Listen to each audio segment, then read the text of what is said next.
તો હેલો, આજે આપણે કાઠિયાવાડી સ્ટાઇલમાં સરગવો બનાવીશું. જોડે જાડી ભાખરી છે, છાશ, કચુંબર અને પાપડ છે. અહીંયા મેં શેકેલા સિંગદાણા, તલ, શેકેલો ચણાનો લોટ, લસણ અને લીલું મરચું લીધું છે.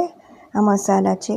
પહેલાં બધી જ વસ્તુને આપણે પેનમાં ડ્રાય રોસ્ટ કરી દઈશું અને ત્યારબાદ આપણે એની સબ્જી બનાવીશું. તો હવે આ ડ્રાય રોસ્ટ કરેલી જે વસ્તુ છે એ બધી જ આપણે મિક્સરમાં લઈ લઈશું.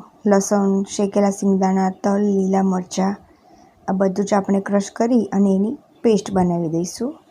હવે એક તાસડામાં તેલ સરખા ભાગે મૂકી જીરું નાખી એની અંદર હિંગ, જીરું, સૂકા મરચાં અને ક્રશ કરેલો જે મસાલો બનાવ્યો છે આપણે એ નાખી અને એને સારી રીતે શેકાવા દઈશું. અને સારી રીતે શેકાઈ ગયા બાદ એની અંદર આપણે શેકેલો ચણાનો લોટ નાખી દઈશું, કારણ કે લોટને આપણે સારી રીતે શેકી લીધો છે. હવે આ તેલ છૂટું પડી ગયું છે તો આપણે એમાં ટામેટાની પ્યુરી એડ કરી દઈશું. ટામેટાની પ્યુરી એડ કર્યા બાદ આપણે તેમાં સૂકા મસાલા નાખી દઈશું. લાલ મરચું, હળદર, ધાણા જીરું અને થોડો ગરમ મસાલો. એનાથી ટેસ્ટ સારો આવે છે. તો જુઓ, આ તેલ છૂટું પડી ગયું છે.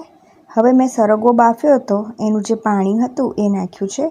તમારે સાદું પાણી નાખવું હોય તો તમે નાખી શકો છો. મીઠું પછી નાખવાનું, કારણ કે સરગવામાં મેં પાણી નાખ્યું હતું એટલે મીઠું જોઈને નાખવાનું. હવે આપણા બાફેલો સરગવો છે એ એડ કરી દીધો છે અને હવે એને આપણે સારી રીતે ઉકળવા દઈશું, તાકી આ ગ્રેવી હોય એ આ સરગવાની અંદર જાય તો સારી લાગે.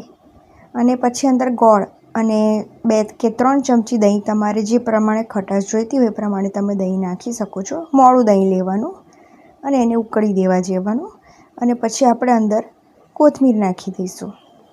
હવે આપણે અહીંયા આગળ કકરો લોટ અને ઝીણો લોટ માપ મેં ઉપર આપેલું છે અને તેલનું મોવણ સરખા ભાગે નાખી અને એનો લોટ બાંધી દઈશું.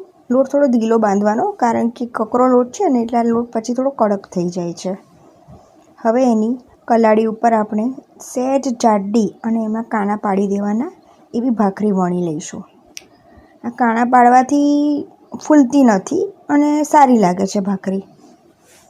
કલેડી ઉપર આ રીતે આપણે 2 બાજુ એને સારી રીતે શેકી લઈશું. પછી ઉપર ઘી લગાવી દઈશું, બટર લગાવી દઈશું. તમારે જે જોઈએ એ તમે લગાવી શકો છો. જો આ રીતે દબાઈ અને ભાખરી બનાવી દેવાની. સરગવા જોડે આવી કડક ભાખરી સારી લાગે છે. હવે આમાં ઘી લગાવી અને આપણે બીજી ભાખરી પણ રેડી કરી લીધી છે. તો આ છે મારી થાળી. બાય.